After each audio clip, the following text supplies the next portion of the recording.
Бұл біздің қазақ даласы. Мақсаты мол алпауыт дала.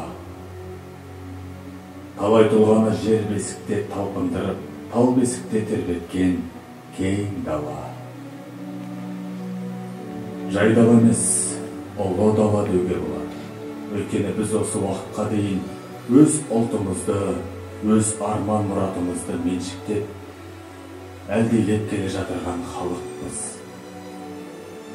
Қазақ даласында білім ғылымға деген талпынысты Жәңгір мектебі арқылы алғаш бастаған Бөкей әулет еді. Бұл әулеттен тараған ұрпақтар ғылым, білім, мәдениеттің әр саласында өзіндік қолтаңбасын қалдырып, қамшының сабындай аз ғұмырларында еркіндікті аңсаған рухты тұлғалар еді. Бөкей хановтар әулетінің қадамы еліміздің білім, ғылым саласына салынған алғашқы сара жолдың бастаушысы еді. Осы кішкентай қадамдардан үлкен, өнегелі қадамдар ұрпақтан ұрпаққа беріліп, сабақтастығын тауып, тарихта қазақ даласын жанартаудай дүр сілкіндірген ерекше құбылыс болды.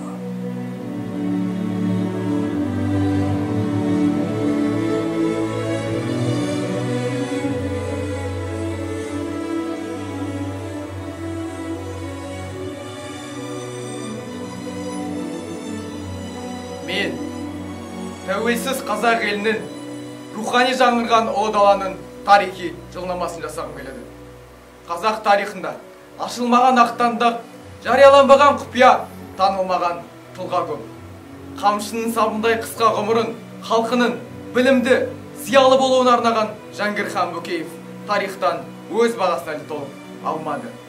Жәңгір ханның ағартушылығы Ұлы Шоқаннан 34 жылға, Ыбырайдан 40 жылға, Абыз Абайдан 44 жылға озық екенін ескерсек игі. Тек өзі емес, тұтас әулеті қазақ қоғамына, мәдениетіне қызмет етті. Жұмбақ жағдайда жастайынан қыршын болса да, артынан өлмес мұра қалдырған текті тұлғалар екені ескерілсе, ұлы дала тарихы ұлықталар еді, рухы айбаттанар еді.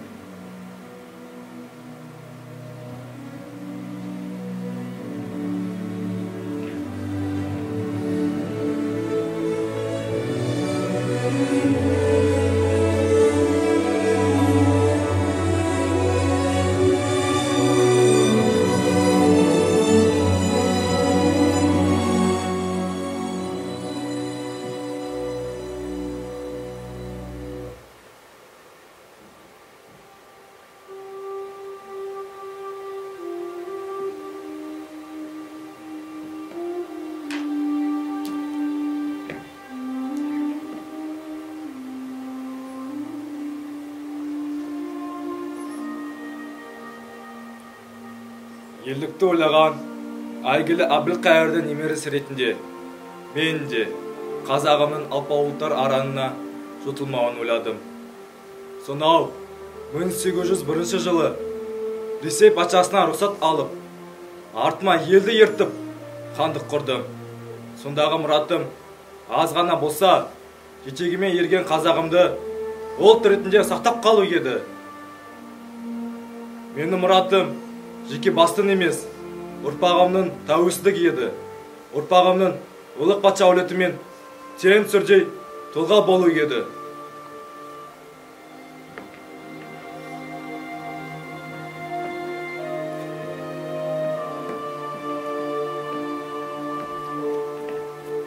Әкемнің саналы ұрпақ, тұғырлы тұлға тәрбиелеу мұраты маған да үлкен мақсат болды. Ұлық патша әулетімен терезесі тең тұлға болу үшін құм нарында оқыттым. Нашар бала санаған қыз балаларға гимназия аштым. Алғашқы зайырлы мектеп аштым. Ұрпағымыздың саналы, білімді болуларын арман еттім. Баланы тегін оқытып, 90 сайын өзім емтихан алып отырдым. Озаттарын Мәскеу, Қазан, Петербор асырып, ғалым, инженер, әскери қызметкер, дәрігер болғандарын қаладым. Мұсылман мешіттер көптеп ашып, іс жүргізуді қолға алдым. Жаңа туған сәбиден бастап, 10 елік болған әр қазақтың дерегін тіркеп, шежіре қорын қағаз жүзінде қалыптастырдым. Ішкі орданың топонимикалық, географиялық картасын жасадым. Қазақ даласында алғаш боп дәріхана мен емхана аштырдым. Ауыл және орман шаруашылығын қолға алдым. Әкемнің артынан ерген кішігірім көш үлкен елге айналды. Осылайша зайырлы қазақ мемлекетінің іргетасын қаладым.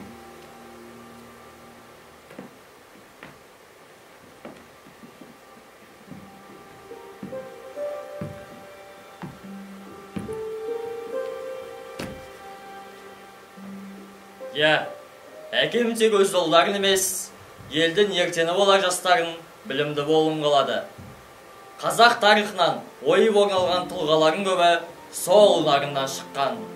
Кавалерияның генералы, әскери техника саласындағы алғашқы генерал шенін иелендім. Бұл әке арманын орындағаным. Орыс патшасына қызмет етіп, қазағымнан жерленім жоқ. Менің де арман мұратым Алашымның айбынды елі болу еді. Осы мақсатта Алаш қайраткерлерімен мүдделес, үндес болдым. Қолымнан келгенше қолдадым. Ресей Думасына қазақтардың қатысуын, қазақ жастарының Ресейдің үлкен оқу орындарында оқуын қолға алдым. Сүйегіміз жетті. Тағдырымыз қилы-қилы болды, бірақ еш өкінбейміз. Шүкір. Қазақ жастары Ресейде ғана емес, шартарапқа шығып білім алады. Армандар орындалады деген осы.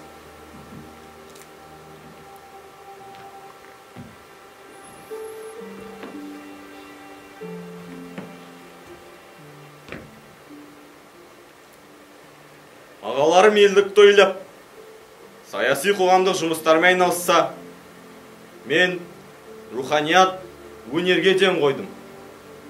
Екі шекті 12 пернелі домбыраның кереметтілігін, қазақ өнерінің ғаламаттылығын насихаттадым. Менің орындауымда 500 қазақ күйі Затаевичтің жазуымен болашаққа сендерге жетті. Сонау Қызыл империяның қаны тамып тұрған кезде алғашқы қазақ оркестрін құрамын деп ату жазасына да кесілдім. 47-де оққа байлансам да, бүгінгі арман орындалғанына, қазақтың үні Димаштың үнімен әлемді баурағанына, қазақтың қобызы, қазақтың домбырасы, мұхиттың арғы бетіндегі тәкаппар елдер тамсандырғанына рухым марқаяды.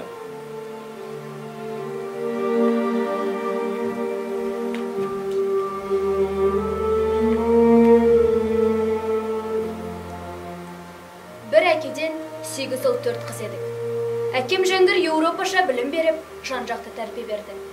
Әкем ашқан зияткерлік мектепте бай кітапхана, шекті аспаптар оркестрі, хор бар еді. Сол мектепте оқыдық. Зілиха, Ғайша, Хадиша, бұлан қағып өскен хан қыздарының ғұмыры қызғалдақтай қысқа болды. Әкем бастамашы болған емхана, дәріхана ісіне атсалыстым. Жұқпалы ауруларға қарсы егу жұмыстарына қол ұшымды создым. Орыс дәрігерлерімен бірге құмнарының қыста қатып, жазда шірімейтін сазының емекенін орыс дәрігерлерімен бірігіп дәріптемекші едім. Әттең, ғұмырым қысқа болды.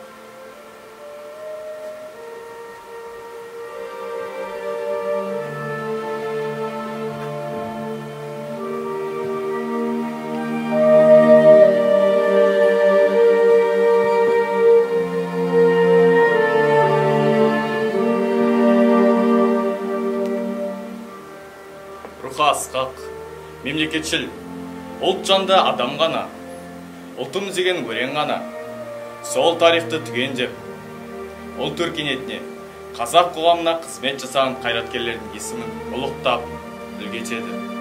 Қара басының қамын кететпей, қара қазан, сары баланың болашағы үшін, ұлтымыздың болашағы үшін жанын аямаған жампоздардың есімдері елеусіз, еңбектері ескерусіз қалмайды. Олардың жүрегіндегі жалын, от боп маздап, бізбен болашаққа жетеді. Айдының маржан толқынымен тартынды еткен тұтас буынның төл басы болып саналатын тарихты Біз мектебімізде ұстаздарымыздан ұғындық. біз тұғыры берік ұлт болашағын, ұрпақ сабақтастығын ұлағаттаған мығым елдің дәнекеріміз. Тарихтағы ұлы есімдер елеусіз, еңбектер ескерусіз қалмайды. Олар жаққан ұшқын болашаққа маздаған от боп жетеді.